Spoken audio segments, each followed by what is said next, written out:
있습니다. 이 뒷부분은 좀 내용이 뭐라 할까요? 이름이 많이 적혀 있습니다. 역대상은 9장까지 무수히 많은 이름이 있고 뒷부분에도 무수히 많은 이름이 있습니다. 자, 다시 말하면 진도가 빠르다라는 거죠. 자, 21장을 보시겠습니다. 21장은 이제 성전 건축이 시작이 되는 겁니다. 자, 우리 흐름을 좀 잡으시면 됩니다. 언약궤 도착했고요. 다음에 하나님께서 나타나셔서 내가 너를 위해서 집을 지어주겠다 하시면서 다윗은 자기가 성전을 건축하지 못한다는 것을 알게 되고, 건축 못한다 하니까 뭐예요? 손을 놔버리는 게 아니라 재료를 준비를 합니다. 그 과정에서 18, 19, 20장이 정복전쟁을 통해서 그 재료들이 이스라엘로 들어오는 과정을 볼 수 있고요. 21장에서는 이제 뭐가 준비되어야 되냐면 땅이 준비되어져야 되는 겁니다.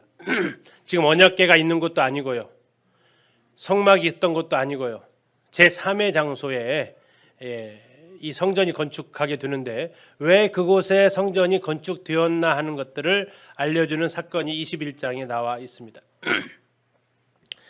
역대상 21장에 사탄이 일어나 이스라엘을 대적하고 다윗을 충동했다라고 이야기합니다. 물론 이것이 나중에 전화위복이 됩니다. 그러나 어쨌든 이러한 일들을 통해서 사탄은 늘 우리를 대적하고 우리를 충동하고 있다라는 것도 기억을 해야겠죠. 결국 무엇을 하게 됩니까? 인구조사를 2절에서 하게 됩니다. 다윗을 충동했다라는 것은 다윗의 교만한 마음을 충동했다라는 거고요. 이 사탄이 하는 일이죠. 이스라엘의 대적, 지난번에 사무엘하 보면서 이스라엘 민족 전체적으로 하나님 앞에 대적했던 사건이 과연 무엇인가 봤을 때 다윗을 대적했던 그 사건이 아마 대표적이다라고 말씀을 드렸는데, 아무튼 이스라엘이 대적하고 다윗은 그의 교만한 마음을 충동해서 인구조사를 하게 되는데, 2절에 보면 브엘세바에서 단까지, 자, 이걸 우리나라 말로 바꾸면 뭐라고 그랬죠? 할라에서 백두까지, 그 나라 전체를 소개하는 말이라고 했습니다. 자, 그 수요를 조사하라고 요압한테 명령을 내립니다. 이 명령을 내리는데 요압이 별로 탐탁치 않게 생각합니다.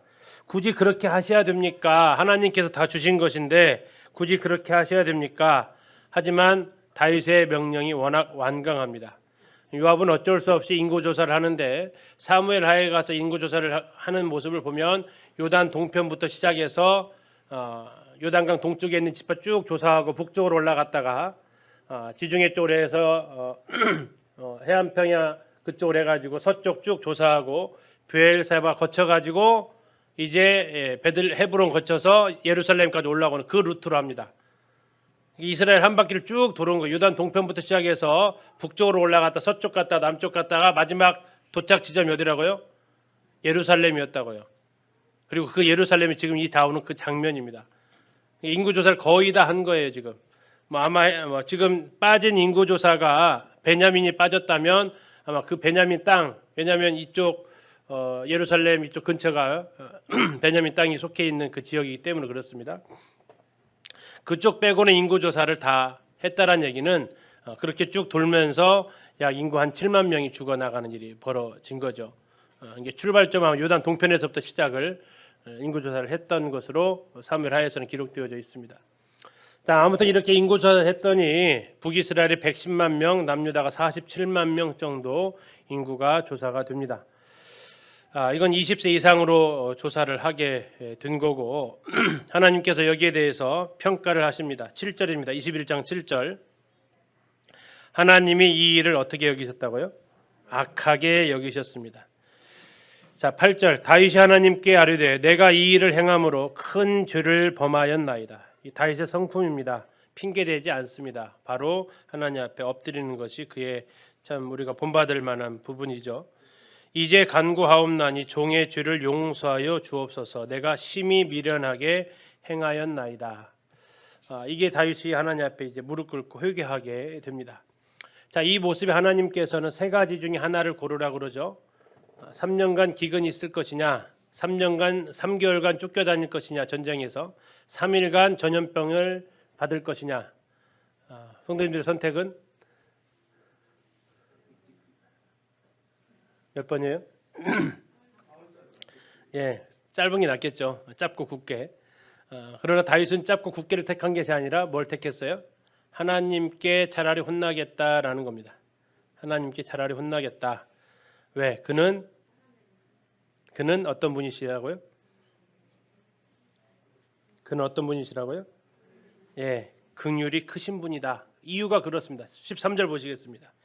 다윗이 가세에게 이르되 내가 곤경에 빠졌도다. 그렇죠. 세 가지 중에 고르라고 하니까 여호와께서는 어떤 분이시라고요? 긍휼이 심히 크시니 내가 그의 손에 빠지고 사람의 손에 빠지지 아니하기를 원하나이다 했습니다. 긍휼이 뭡니까? 긍휼. 불쌍히 여기는 겁니다. 불쌍히 여기면 무슨 일이 일어납니까? 벌을 내리지 않는 겁니다. 벌을 아니면 줄여주는 겁니다. 자, 은혜와 긍휼을 우리는 구분을 해야 되는데요. 여기에서 은혜가 쓰여지면 안 됩니다. 은혜는 주는 거예요. 받을 자격이 없는 사람한테 거저 주시는 겁니다. 이건 지금 주는 게 아니고 면제시켜 주는 거잖아요. 다시 말하면 은혜는 플러스예요. 더해 주는 거예요. 긍휼은요, 마이너스예요. 빼주는 거예요. 지금 여기는 심판의 장면이니까 뭐 해주는 거예요? 빼주는 거예요. 자, 우리가 지옥에 안 가는 것은 은혜예요, 긍휼이에요? 긍휼이에요. 지옥에 형벌 받을 것을 면제해 줬으니까. 하나님의 자녀가 된 것은 은혜예요, 긍휼이에요? 은혜예요. 더해졌잖아요. 주어진 권세란 말이에요. 이해 가시죠? 은혜라는 것은 하나님께서 내 삶에 플러스를 해주시는 거예요. 자격이 없는데도 불구하고. 긍휼은요, 하나님이 나를 불쌍히 여기셔서 마땅히 벌 받아야 되는데 벌을 면제시켜 주시는 거예요. 여기 다윗의 상황에서는 면제를 하기보다는 다윗을 줄여 주시는 거예요. 감형을 해 주시는 거죠. 이게 이제 긍휼이에요. 그런데 신약에서는 다윗이 서신을 쓸 때 은혜와 긍휼 이 단어를 같이 쓰고 있어요. 지옥 안 가는 것은 하나님 벌을 면제해 주니까 긍휼이에요. 나를 불쌍히 여기셨다는 얘기예요. 근데 거기서 끝나면 안 되잖아요. 긍휼만 있으면 안 되잖아요. 지옥 안 가면은 어디가 있을 거예요. 거기에 은혜가 더해져야 하나님 나라에 들어갈 수가 있는 거죠. 그래서 그 두 개는 동전의 양면처럼 같이 사용되어지는, 그러나 그 두 가지가 다 하나님의 공의와 사랑을 보여주는 모습을 볼 수 있습니다. 아무튼 하나님의 손에 빠지기를 원했고 그래서 전염병을 그가 선택을 하는데 14절 끝에 보니까 이스라엘 백성 중에 죽은 자가 얼마라고요? 7만 명이 죽습니다. 아마 다윗에게 계속 보고가 들어올 겁니다. 3일 안에 시시각각으로, 지금 휴대폰이 아니라서 좀 느리긴 했겠지만 여기 지금 전염병 돌았다는 얘기가 막 들려오면서 죽음의 소식이 들어왔을 겁니다. 자, 이제 다윗은 그 죽음의 그림자가 아마 예루살렘에까지 온 것을 알게 되었고 드디어 오르난의 타작마당에 도착하게 됩니다. 15절 보시겠습니다. 하나님이 예루살렘을 멸하러 천사를 보내셨더니 천사가 멸하려 할 때에 여호와께서 보시고 이 재앙 내림을 뉘우치사 멸하는 천사에게 이르시되 뭐라고 하셨어요? 족하다, 됐다 하시는 겁니다. 3일을 채우셨다는 얘기, 안 채우셨다는 얘기예요? 안 채우셨다는 얘기. 그게 바로 여호와는 긍휼이 크시다라는 겁니다. 이제는 네 손을 거두라 하시니 그때 여호와의 천사가 여부수 사람 오르난의 타작마당 곁에 섰다. 16절 다윗이 눈을 들어보매 여호와의 천사가 천지 사이에 섰고 칼을 빼어 손에 들고 예루살렘 하늘을 향하여 편지라. 다윗이 장로들과 더불어 굵은 배를 입고 얼굴을 땅에 대고 엎드렸습니다. 장면을 한번 상상해 보시죠. 왕복을 벗어 던졌습니다. 그리고 뭘 입었다고요? 굵은 배를 입었습니다. 우리가 요나서를 봤죠. 요나가 회개하라고 외쳤을 때 니느웨 왕이 뭐 했어요? 굵은 베옷을 입었다. 이것은 뭐 하는 거예요? 회개하는 겁니다. 잘못했다가 뉘우쳐 왕복을 입고 회개하지 않습니다. 굵은 베옷을 입고 회개합니다. 얼굴을 땅에 댑니다. 그리고 엎드렸습니다. 그러면 이제 우리처럼 뭐 무릎 꿇고 엎드리는 게 아니라 이스라엘 사람 엎드릴 때는 완전히 그냥 납작 엎드립니다. 눕는 모습을 완전히 뒤집은 그런 모습으로 엎드리는 것이 지금 16절에 하는 말씀입니다. 그러면서 하나님께 아뢰입니다. 그러면 말을 어떻게 했을까 한번 상상해 보세요. 엎드려가지고 말을 어떻게 했을 것 같으세요? 고개를 들고 했을까요? 숙이고 했을까요? 아마 고개도 못 들고 하지 않았을까 싶습니다. 하나님께 아뢰되 명령하여 백성을 계수하게 한 자가 내가 아닙니까? 라고 얘기합니다. 다시 말하면 지금 잘못을 누가 했다고요? 하나님 잘못은 제가 했지 않았습니까? 라고 지금 하나님한테 이야기하는 거죠. 그런데 하나님 잘못은 제가 했는데요. 이 양 떼는 무엇을 행하였나이까? 잘못한 게 없지 않습니까? 라고 얘기합니다. 없어요? 아니요, 있어요. 이스라엘 죄악이 있었다고요. 그런데요, 그 죄악을 지금 누가 다 뒤집어 쓴 거예요? 다윗이 뒤집어 쓰는 겁니다. 다윗이 그 모든 잘못을 뒤집어 쓰고 이 백성은 이 양 떼는 잘못한 게 없지 않습니까? 다 내 잘못 아닙니까? 인구조사 제가 했습니다. 하나님 제 잘못입니다라고 다윗이 하나님 앞에 청합니다. 청하건대 나의 하나님 여호와여 주의 손으로 누구를 치라고요? 나와 내 아버지의 집을 치십시오. 자, 나와 내 아버지의 집. 우린 사무엘 역대상 17장을 기억하십니까? 하나님께서 은혜를 베푸실 다윗이 무슨 얘기했죠? 내가 누구이기에 우리 집이 어떠한 집이기에 하셨잖아요. 그런데 하나님께 그들에게 하셨던 은혜 약속이 있었습니다. 이제 그가 이제 하나님 앞에 구하는 겁니다. 차라리 나를 치시고 내 아버지의 집을 치십시오. 주의 백성에게는 재앙을 내리지 마십시오라고 정말 왕다운 리더다운 이러한 회개의 기도를 합니다. 가정에 잘못되면 누구 책임이라고요? 남편 책임이고 아빠 책임이라는 겁니다. 교회가 문제가 생기면요, 장로들 책임이고 나라에 문제가 생기면 대통령이 책임을 지는 겁니다. 핑계 대는 게 아니고요. 백성 때문에, 성도들 때문에, 자식들 때문에 이렇게 핑계 대지 않고 다윗은 엎드립니다. 그 모든 것이 하나님 내 잘못입니다. 이게 다윗의 마음이었고 하나님께서는 그것을 귀하게 보십니다. 18절에 보시면 하나님께서 이제 제단을 쌓으라고 하십니다. 제단을 쌓으라고 하겠다는 얘기는 이미 지금 이제 하나님은 다 용서하기로 마음을 결정을 하신 겁니다. 이 제단을 18절 보시면 여호와의 천사가 가세에게 명령하여 다윗에게 이르시기를 다윗은 올라가서 여부스 사람 오르난의 타작마당에서 여호와를 위하여 뭘 쌓으라고요? 제단을 쌓으라고 합니다.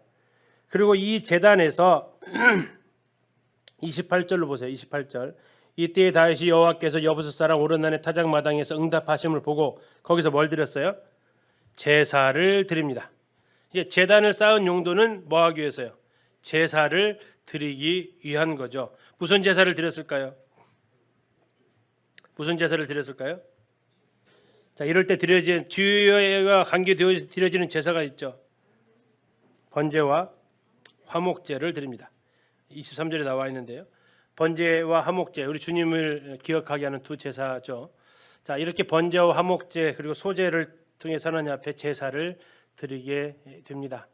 그리고 이렇게 터를 제사를 드려야 하기 때문에 이 터를 사는데 이 오르난이 다윗한테 공짜로 주겠다고 하니까 다윗이 어떻게 합니까? 다윗이 흔쾌히 받습니까?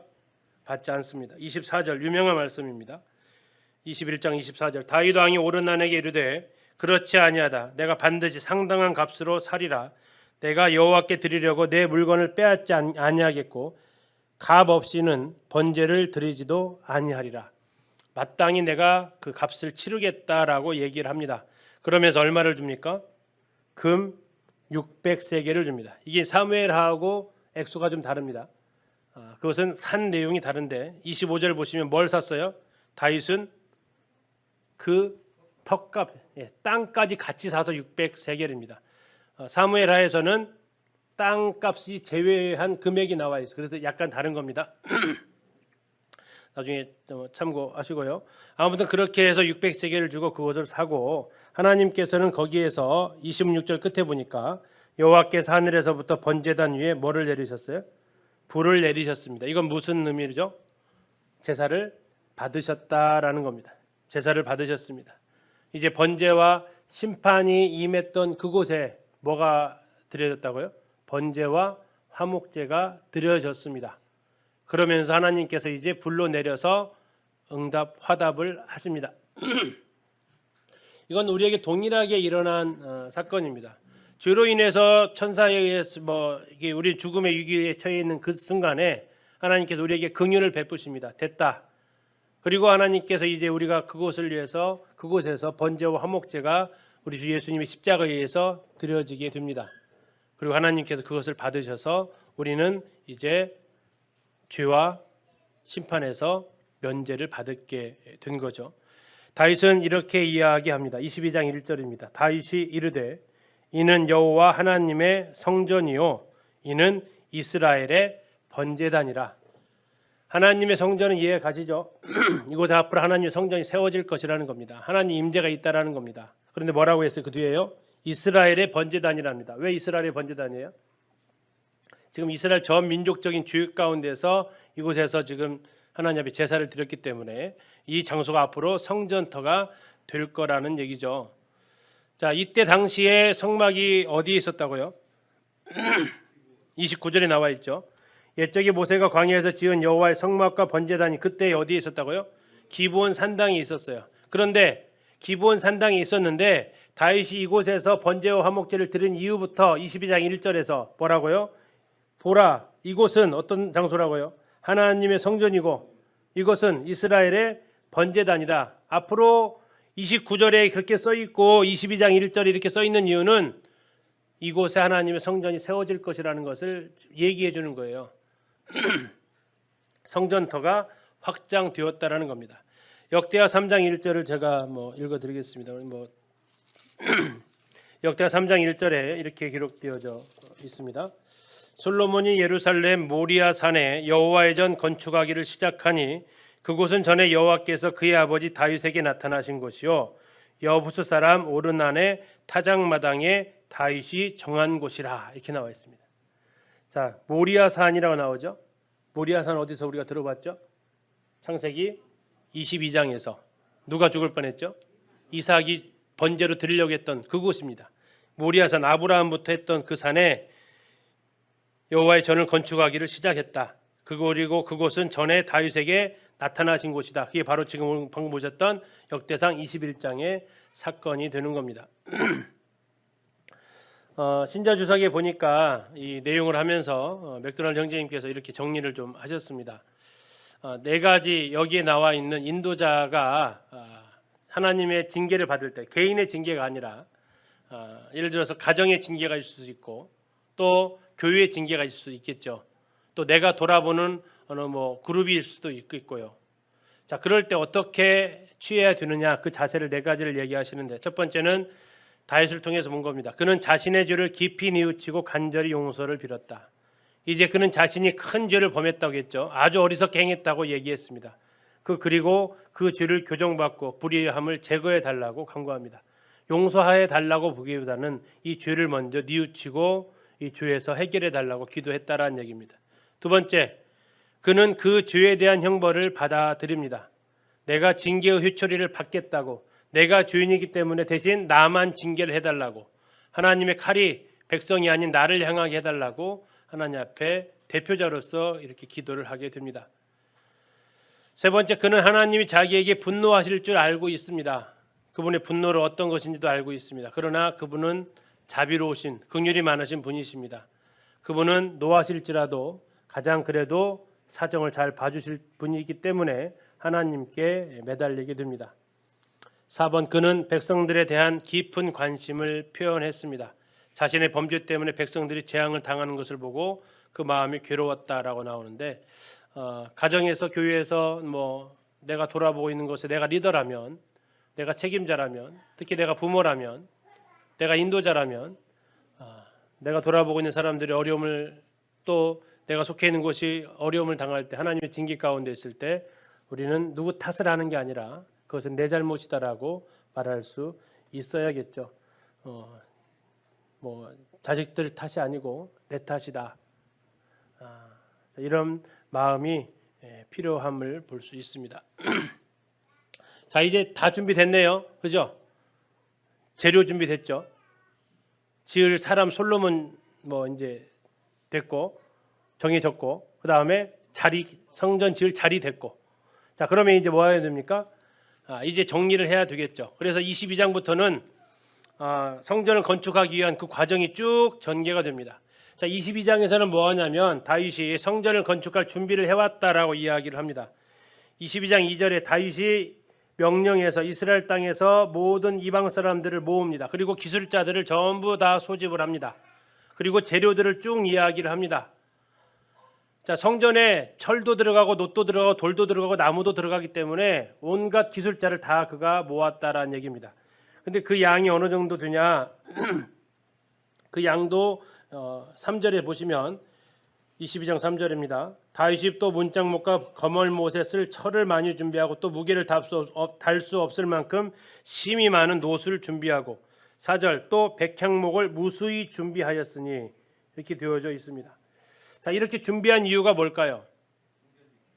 자기가 못 지니까. 그리고 더 나아가서 5절에 나와 있습니다. 이건 뒤에 한 번 더 반복됩니다. 5절입니다. 다윗이 이르되 내 아들 솔로몬은 어리다고요? 어떻다고요? 어리고 미숙하다. 이 일을 감당할 만한 아직 제목이 안 돼 있다라는 겁니다. 두 번째, 여호와를 위하여 건축할 성전은 솔로몬이 감당해야 될 사명은 어떻다고요? 극히 웅장하고 만국의 명성과 영광이 있게 하여야 할지라.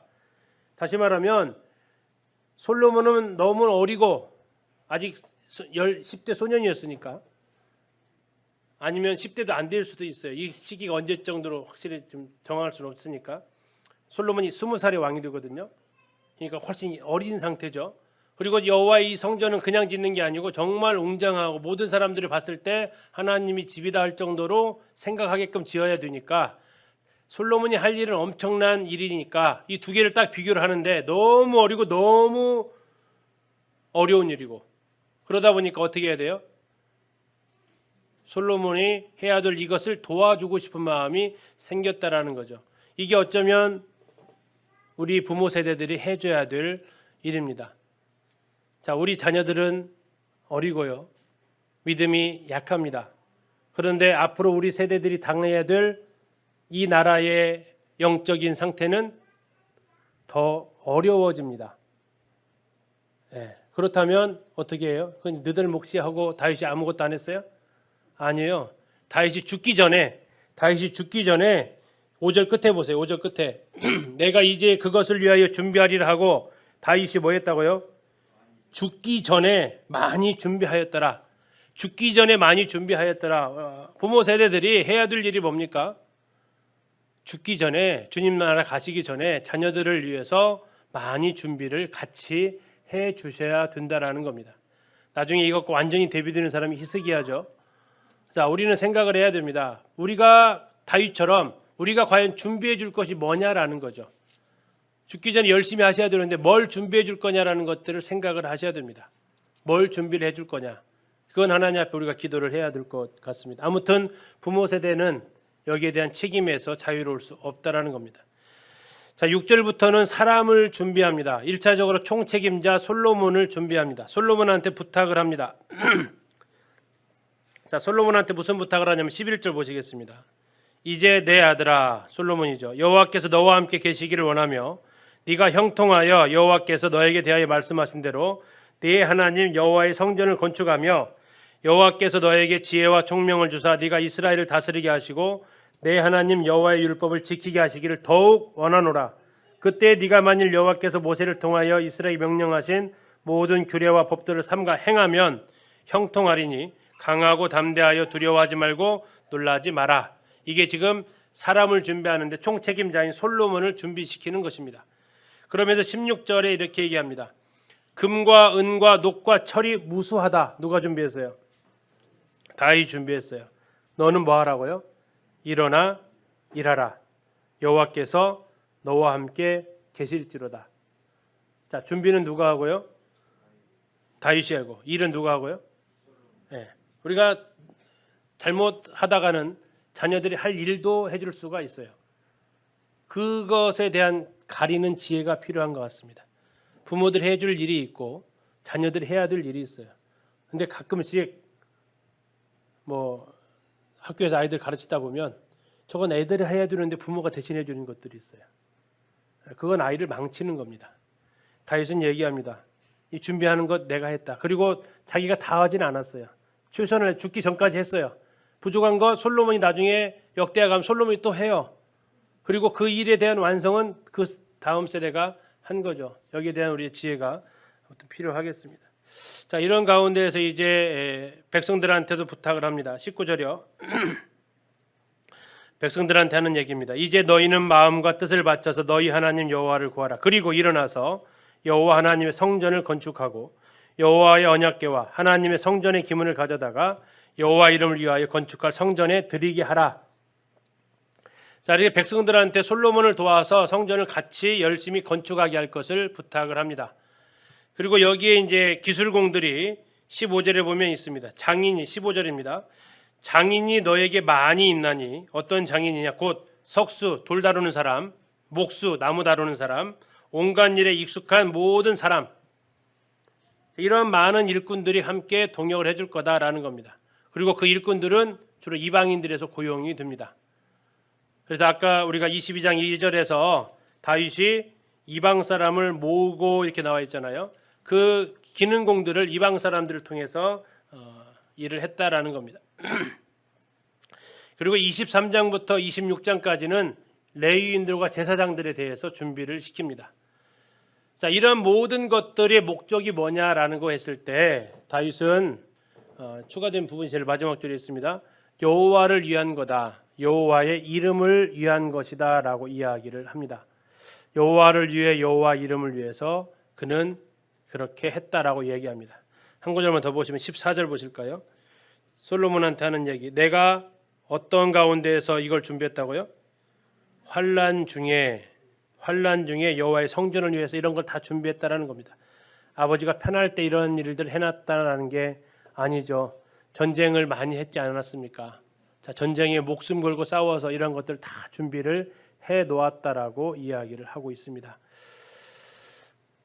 자, 23장으로 가시면 이제 레위인들, 24장에서는 제사장들, 그 사람들에 대해서 쭉 이야기를 합니다. 이름들이 이제 많이 나와 있으니까 좀 빨리 가겠습니다. 자, 23장은 레위인들이 하는 겁니다. 근데 그걸 언제 했냐면 23장 1절에 솔로몬을 이스라엘 왕으로 삼은 이후에 했다라고 이야기를 하고 있습니다. 자, 이제 성전에서 일하는 레위인을 택하는데 나이를 잠깐 보셔야 됩니다. 3절 보십시오. 3절. 몇 살입니까? 30세 이상으로 계수를 합니다. 민수기 4장 3절에 이렇게 나와 있습니다. 곧 30세 이상으로 50세까지 회막의 일을 하기 위하여 그 역사에 참가할 만한 모든 자를 계수하라. 자, 레위인은 30세 이상에서 50세까지가 회막 봉사를 했다는 얘기입니다. 이게 이제 민수기에서 시작된 내용인데, 자, 읽다 보면 이상해졌다라는 것을 발견하게 됩니다. 자, 24년 뒤로 가셔서 나이가 달라지는 게 나옵니다. 27절 보십시오. 23장 27절. 다윗의 유언대로 레위 자손이 어떻게 됐습니까?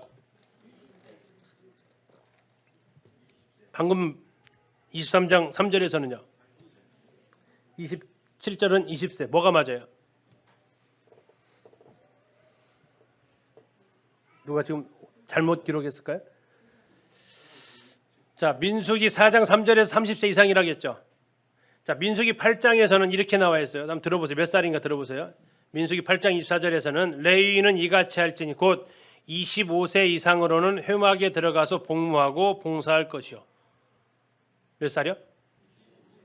자, 민수기 4장에서는 30세 이상, 민수기 8장에서는 25세 이상, 그리고 역대상 23장 27절에서는 20세 이상. 이걸 보니까 지금 잘못 이렇게 기록하다가 실수한 건 아니라는 걸 알 수 있어요. 예, 원래 모세의 율법에 기록되어 있을 땐 30세 이상입니다. 그런데 하다 보니까 성막이 건축되고 하다 보니까 일손이 부족하게 됩니다. 그래서 모세에 의해서 나이가 하향 조정됩니다. 몇 살로요? 25살로 하향 조정됩니다. 근데 이제 성막이 아닙니다. 뭐예요? 성전이에요. 크기가 어때요? 더 커졌어요. 그러면 일거리가 많아지게 됐죠. 그래서 다윗이 아무리 계산해봐도 30세 가지고는 충당이 안 되는 거예요. 그래서 다윗이 유언을 한 겁니다. 몇 살 이상으로 해라? 20세 이상으로 해라. 20세 이상. 그래서 이제 23장 27절부터 레위인들은 20세 이상. 예전에 군대를 개수할 때는 20세 이상을 했었어요. 근데 성막일은 좀 더 노련하고 경험 있고 한 사람들을 위해서 30세를 했다가 아니다. 너무 일이 많아지니까 20세로 낮추는 이런 모습을 이 과정에서 이렇게 우리가 볼 수 있습니다. 자, 나이를 한번 참고해 주시고 우리가 이제 막 읽다 보면 막 이 내용 자체가 막 재미가 없는 내용이라서 막 가시는데 이런 부분들을 놓치지 마시라는 겁니다. 자, 5절을 보면 다윗이 한 일이 하나 나오는데요. 4,000명은 문지기요 4,000명은 그가 여호와께, 그가는 다윗입니다. 다윗이 여호와께 찬송을 드리기 위하여 뭘 했대요? 만든 악기라고 보니까 뭐 했어요? 다윗이 뭐 한 거예요? 악기를 만들었다는 얘기예요. 악기를. 다윗이 하나님 앞에 찬송을 드리기 위해서 뭘 했다고요? 악기를 만들었다고요. 예.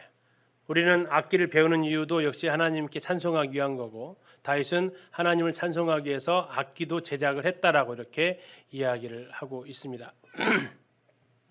자, 그렇게 하면서 이제 레위인에 대해서 쭉 이야기를 합니다. 그래서 레위의 자손이 이제 게르손, 그앗, 고핫 자손, 무라리 자손으로 쭉 얘기 나오는데, 여러분 잘 아시는 모세와 아론은 어느 자손이라고요? 예. 게르손, 고핫, 무라리 중에서 고핫 자손에 해당이 됩니다. 13절 보시겠습니다. 익숙한 이름 나오면 반갑습니다. 그렇죠? 아므람의 아들들은 누구라고요? 아론과 모세이니 이렇게 나와 있습니다. 그 위로 보면 12절에 그앗의 아론 나오죠. 자, 그런데 그들에 대해서 설명이 되어집니다. 아론과 모세에 대해서는. 자, 13절에 아론에 대해서 설명을 하는데요. 아론은 그 자손들과 함께 구별되어 몸을 성결하게 하여 영원토록 심히 거룩한 자가 되어 뭐가 됐다는 얘기일까요? 대제사장이 되었다라는 얘기를 이렇게 길게 한 겁니다. 자, 그 다음에 여호와 앞에 분향하고 섬기며 영원토록 그 이름으로 축복하게 되었다. 이건 뭐예요? 대제사장의 직무입니다. 이해 가시죠? 아론은 대제사장이 됐는데 구별시켰다라는 겁니다. 하나님께서 자손들도 함께 아론의, 그래서 제사장은 반드시 누구의 자손을 통해서만 나와야 돼요? 아론의 자손을 통해서만 나오니까 하나님께서 구별시켰다는 얘기예요. 그리고 제사장이 되는 것이 중요한 게 아니라 제사장이 되어서 뭘 하느냐가 중요하잖아요. 대통령 되는 게 중요한 게 아니고 대통령 돼서 뭐 했느냐가 중요한 거라고요. 뭘 해야 된다고요? 제사장은 첫 번째 뭐 해야 돼요? 몸을 성결하게 해야 된대요. 그리고 영원토록 거룩한 구별된 삶을 사람이 되어야 되고, 여호와 앞에 분향하고, 이건 요즘으로 말하면 이제 뭐 기도하는 거에 해당이 되겠죠. 섬기고 영원토록 그 이름으로 축복해 주는. 그래서 제사장의 기도가 민수기 6장에 나와 있습니다. 민수기 6장 23절, 27절에 제사장이 기도했잖아요. 그 얼굴을 너에게 향하여 드사, 이렇게 쭉 기도문 봤습니다. 그때 노래로. 이렇게 제사장의 직무가 기록되어져 있습니다. 레위인의 직무는 28절부터 기록되어져 있습니다. 28절부터 잠깐 보시면 레위인은 그럼 무슨 일을 하느냐 나와 있어요. 그 직분은, 레위인의 직분은 누구를 도와요?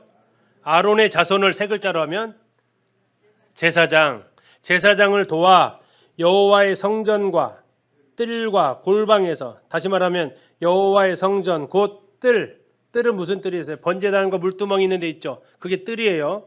그리고 골방, 성전은 많은 방들을 지어놨어요. 거기에서 섬기고, 또 모든 성물을 정결케 하는 일을 한대요. 성물, 하나님께 구별되어진 물건들을 성물이라고 합니다. 성물을 정결케 하고 하나님의 성전에서 섬기는 일과, 또 진설병, 고운 가루의 소재물 굽는 거, 반죽하는 거, 29절 끝에 보니까 모든 저울과 자를 맡았대요. 그러면 진설병을 만들 때 반죽에 일정한 양이 있었다는 얘기예요? 아니면 마음대로 이렇게 그냥 한 거예요? 예, 일정한 그람 수를 맞췄다는 얘기예요. 크기는 맞췄을까 안 맞췄을까요? 맞췄으니까 뭐가 쓰고 있어요? 자가 나와 있잖아요.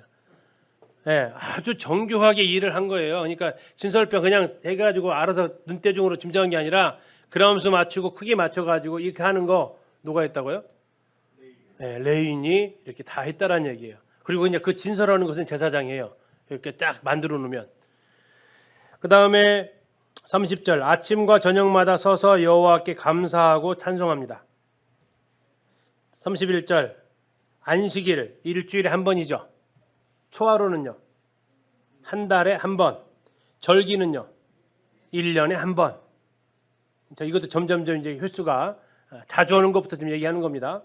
자, 일주일에 한 번, 월에 한 번, 1년에 한 번씩 돌아오는 그 절기에 모든 번제를 여호와께 드리되 그가 명령하신 규례의 정한 수요대로 항상 여호와 앞에 드려라.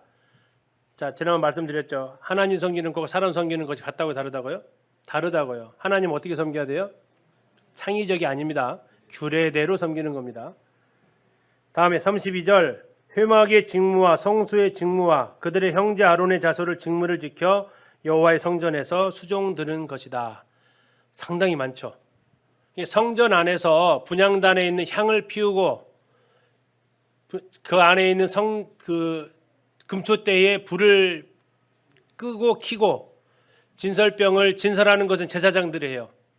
그리고 그것을 할 수 있도록 돕는 서포트 일을 누가 한다고요? 전부 레위인들이 떡 굽는 것까지 다 한다고요. 그러면 누가 더 커 보일까요? 제사장이 막 커 보이죠. 그래서 나중에 우리 민수기에서 고라 자손이 어떻게 해요? 이거 뭐야 하면서 반역을 한다라는 일들이 일어나게 되는 거죠. 근데 내가 하나님께서 맡겨주신 그 일이 소중하다라는 것을 우리는 놓치면 그러한 일들을 하고 됩니다. 자, 26절 한 구절 더 보시고 넘어가겠습니다. 26절 보시면 레위 사람이 다시는 성막과 그 가운데에서 쓰는 모든 기구를 맬 필요가 없다고 했어요. 왜 맬 필요가 없어요? 성막은 매번 옮길 때마다 맸잖아요. 근데 이제는 성전이죠. 그러니까요. 이제는 계속 정지 상태에 있는 거죠. 그러니까 그 일을 했던 사람들의 그 직무가 어떻게 돼요? 그 맸던 사람들의 직무가 그냥 없어져 버리는 거죠. 그러면 퇴임해요? 아니죠. 다른 직무로 옮겨가면서 더 세분화 시켜지게 됐다라는 겁니다.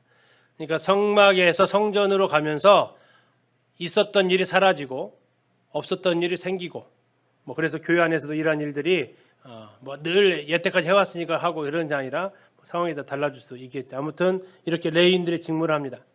자, 24장으로 가면 제사장을 나누는데 24반차를 따라서 나눕니다. 왜 24일까요?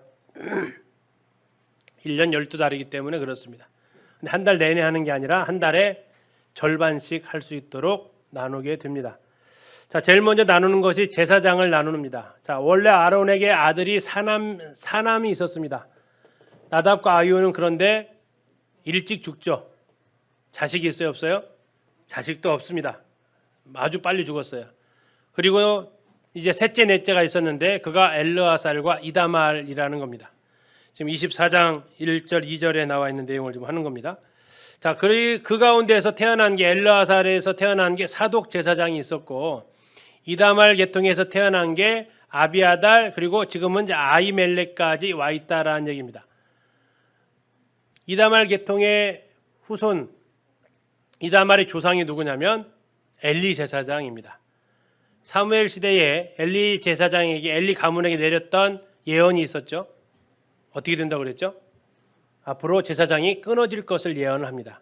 그래서 이 이다말에 의해서 그 후손 되어지는 제사장들이 이어지긴 하는데 아비아달이 줄을 잘못 서죠. 솔로몬 쪽에 줄을 서는 게 아니라 아도니아 쪽에 줄을 서버립니다.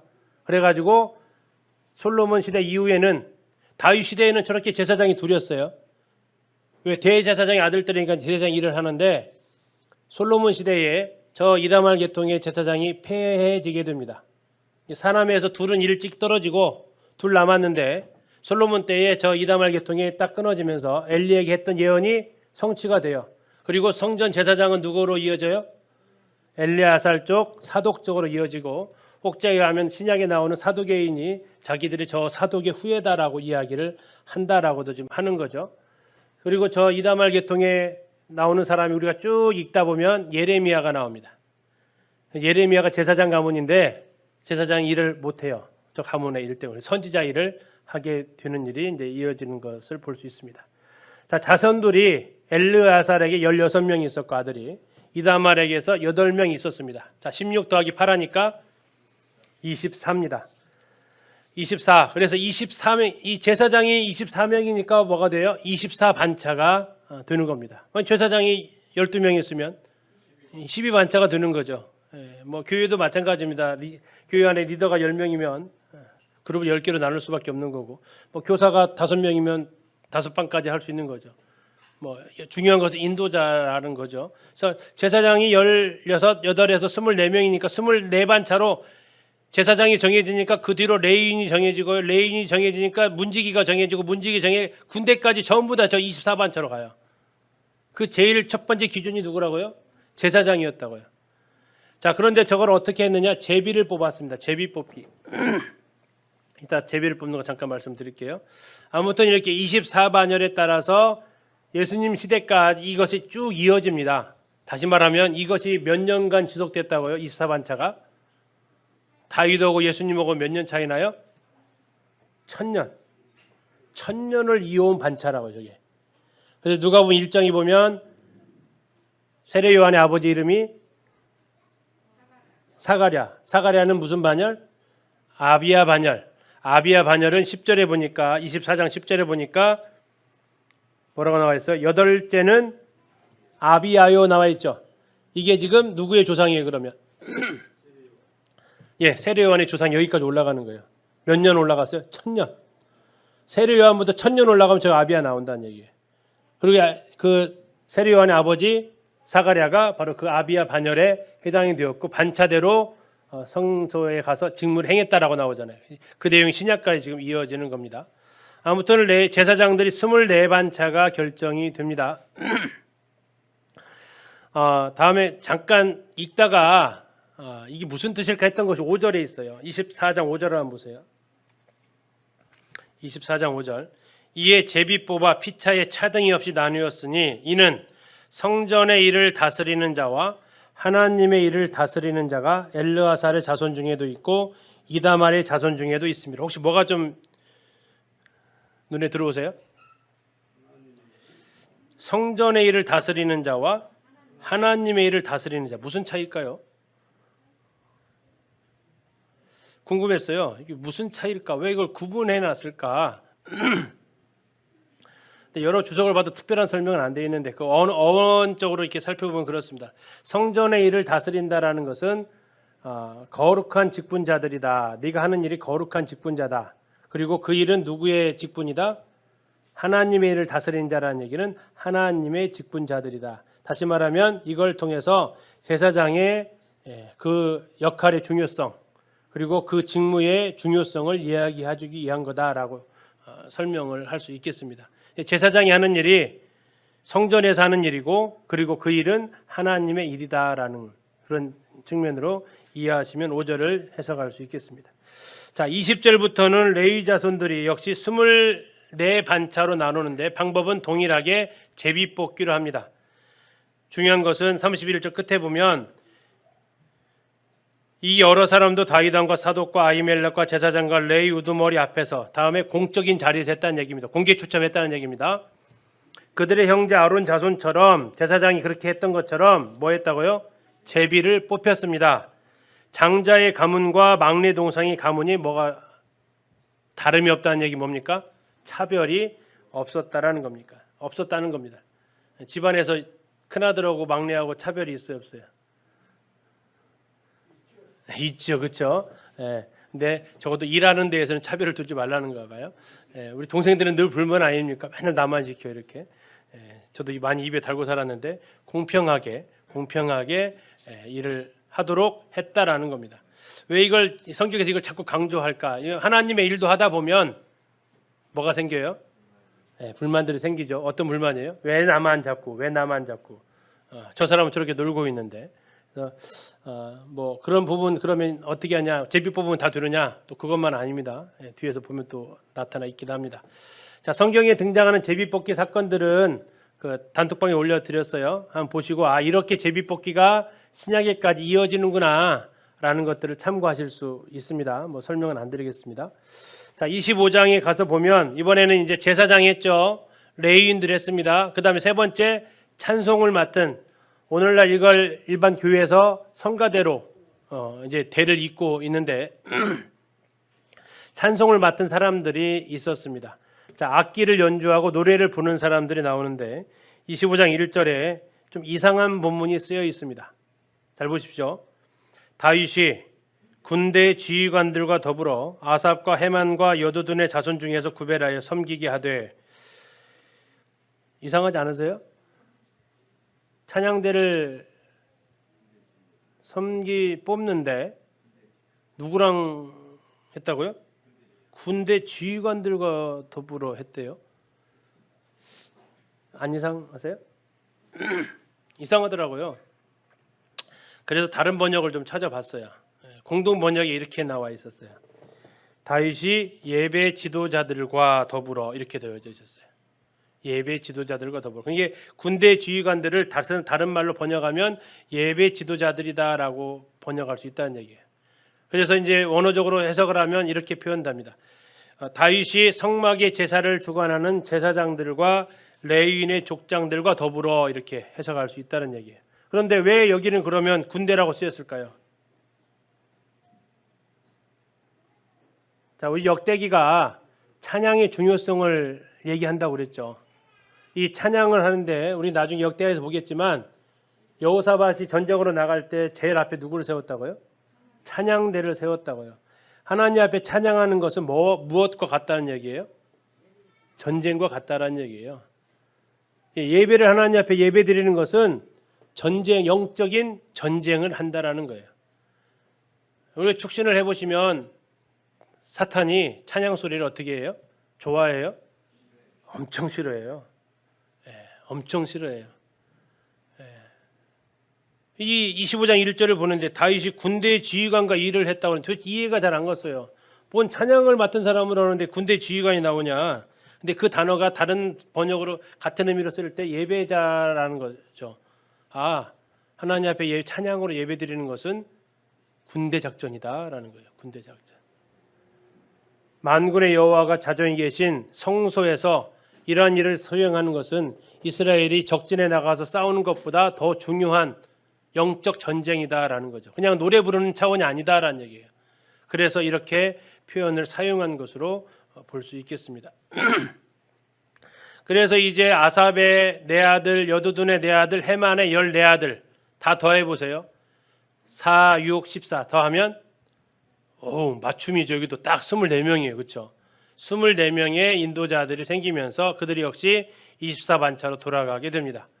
다음에 이들을 통해서 이들이 또 함께 혼자 못 하잖아요. 찬양 독창하는 게 아니고 찬양팀이 있어요. 한 팀을 몇 명으로 구성하냐면 12명으로 구성을 합니다. 9절 한번 보세요. 9절. 25장 9절. 첫째로 제비 뽑힌 자는 아삽의 아들 중 요셉이요 둘째는 그달랴이니 그와 그의 형제들과 아들들 몇 명이요? 12명. 한 팀이 12명의 찬양팀이 꾸려졌다는 얘기예요. 한 팀의 찬양팀 12명씩 몇 반차? 24반차. 이게 12 곱하기 24. 답은 288. 7절 보십시오. 25장 7절입니다.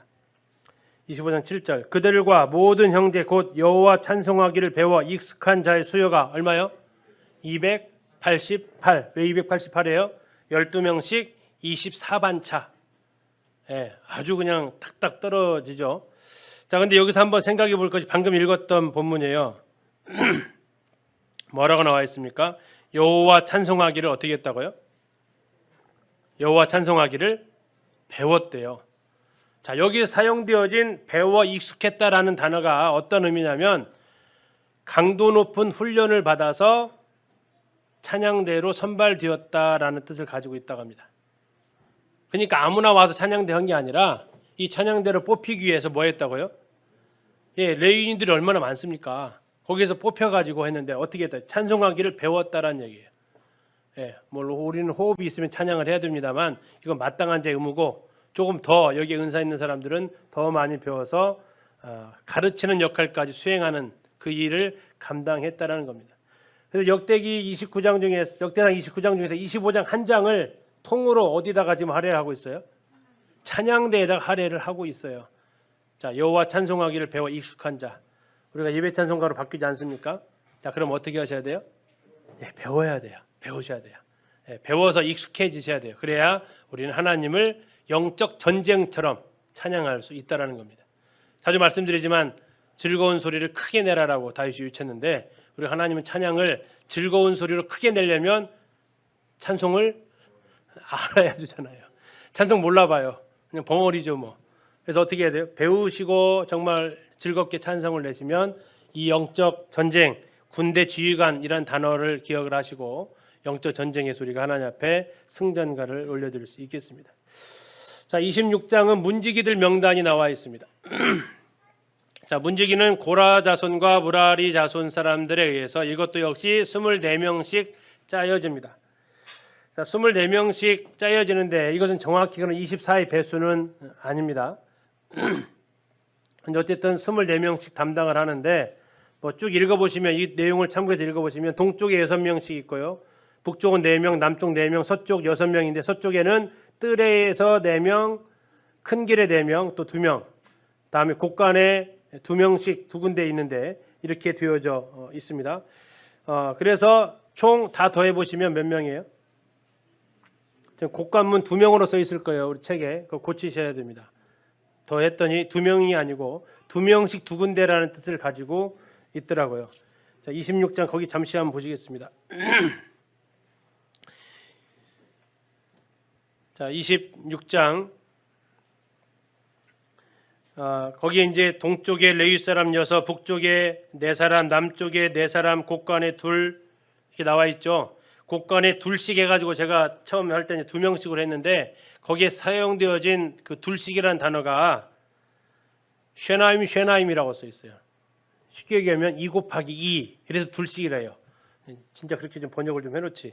예, 근데 이게 그래서 2씩 2명이니까 4명이더라고요. 그래서 다 더하면 24명. 지금 처음에 드린 것은 다 더하면 22명밖에 안 돼요. 2명으로 되어 있을 거예요. 곳간문이. 거기 고쳐주시면 됩니다. 4명으로. 자, 이렇게 성전 문지기를 하는데 여기에서 특별히 눈이 머무르는 한 사람이 있어요. 그게 누굽니까? 오벳 에돔이라는 사람입니다. 자, 26장 8절을 잠시 보시면요. 이는 다 오벳 에돔의 자손이라 그들과 그의 아들들과 그의 형제들은 다 능력이 있어 그 직무를 잘하는 자이니. 자, 오벳 에돔이 자식이 몇 명이 있으냐면 8명이 있습니다. 8명이 있고 그의 자손은 8절 끝에 보면 62명이 있는데 다산이죠. 다둥이 집이죠. 자, 다둥이가 하나님 앞에 복을 받은 증거고요. 또 하나의 표현을 잠시 하나 보시면 이 지금 이 문지기로 사용되어진 가문이 총 3가문이에요. 첫 번째 무슨 가문이냐면 무셀레마라는 가문이 있어요. 무셀라마. 이름이 잘 안 돌아가요, 발음이. 26장 1절에 고라 사람들의 문지기 반들은 이러하니라 아삽의 가문 중 고레의 아들 무셀레마 이렇게 되어 있죠. 그 가문에서 한 가문이 있었고요. 두 번째 가문은 4절에 나오는 오벳 에돔의 가문이 있어요. 그 다음에 세 번째 가문은 호사 가문이라고 있어요. 이 16절을 가서 보시면 숫빛과 호사 이렇게 나오는데 이 호사 가문이 있어요. 총 3가문이 있는데 거기에 사용되어진 표현들이요. 7절, 8절, 9절을 보시면요. 잘 한번 보십시오. 차이점을 찾아보시면 됩니다. 여기까지 하고 마칠게요. 7절에 보십시오. 스마의 아들은 오드니와 르베의 엘과 오벳과 엘사바심의 엘바사 형제 엘리와 스마간의 능력이 있는 자이니 뭐가 있다고요? 능력이 있습니다. 이게 누구의 아들들이냐면 스마야의 아들들이 이렇게 나와 있습니다. 스마야의 아들들은 누구냐? 지금 이제 여기에 보시면 오벳 에돔의 아들들이 이렇게 쭉 나오는데 이 계열입니다. 이건 지금 없어서 내가 나중에 보내드릴게요. 자, 이 7절에 보시니까 능력이 있다라고 나와 있죠. 다음에 9절 한번 보세요. 9절. 무셀렘의 아들 형제 18명은 뭐라고 나와 있어요? 능력이 있는 자라 이렇게 나와 있어요. 그런데 아까 방금 보셨던 8절 오벳 에돔의 아들에 대해서는 표현이 좀 달라요. 어떻게 나와 있어요? 그의 형제들은 다 능력이 있어. 그 다음에 그 직무를 잘하는 자이니. 7절과 9절 여기는 능력이 있는 자다가 이렇게 나와 있는데 오벳 에돔의 자손들에 대해서만 뭐라고 더 있어요? 하나 더. 예, 능력이 있어서 직무를 잘했다라고 나와 있어요. 자, 그래서 이 두 가지가 차이가 있더라고요. 자, 능력이 있다라는 얘기는 상황에 슬기롭게 대처할 수 있다라는 뜻을 가지고 있고요. 직무를 잘한다는 얘기는 그러한 일들을 그래서 직무에 연결시켜서 그 일을 더 잘했다라는 얘기예요. 이 문지기 역할을 하는데 문지기도 참 그 있는가 봐요. 센서가 좀 있어야 되는 것 같아요. 어쨌든 자, 세 가문이 있는데 두 가문은 그냥 능력이 있다라고만 나와 있어요. 그런데 오베데돔에 대해서만은 뭐라고요? 그 직무를 더 잘했다라고까지 표현하고 있어요. 그래서 그 복을 받은 이 모습으로 표현되어지고 있는데 오베데돔 누구라고요? 오베데돔 언약궤를 3개월 동안 보관했던 사람. 누가 우사가 그거 만지다 죽었는데 그걸 누가 집에 가지고 가고 싶었겠어요. 그럼에도 불구하고 그걸 집으로 들였던 그 사람. 하나님께서 그래서 그 집에 복을 내리셨다고 했잖아요. 그리고 그 복이 다산의 복이고, 그리고 하나님께서 그 자손들에게 뭘 주셨다고요? 능력을 주시고 더 나아가서 그 직무를 더 잘 감당하게끔 해 주셨다라는 것을 우리는 볼 수 있습니다. 결국 부모의 수고와 섬김은 자녀들을 대신 하나님의 자녀로 만들어 줄 수는 없지만 자녀들에게 복으로 하나님께서 주신다라는 것은 우리가 성경에서 근거를 찾아볼 수는 있습니다. 예, 심판을 때로는 감해 주시기도 하고요. 또 이러한 은혜를 더 주시기도 하시는 것 같습니다. 그래서 우리 다음 세대를 위해서도 우리가 더 믿음 안에서 이렇게 섬길 수 있기를 바라고, 다음 성전 곡간 맡은 사람부터 20절부터는 다음 시간에 이어서 26장 20절부터는 다음 주에 같이 살펴보도록 하겠습니다.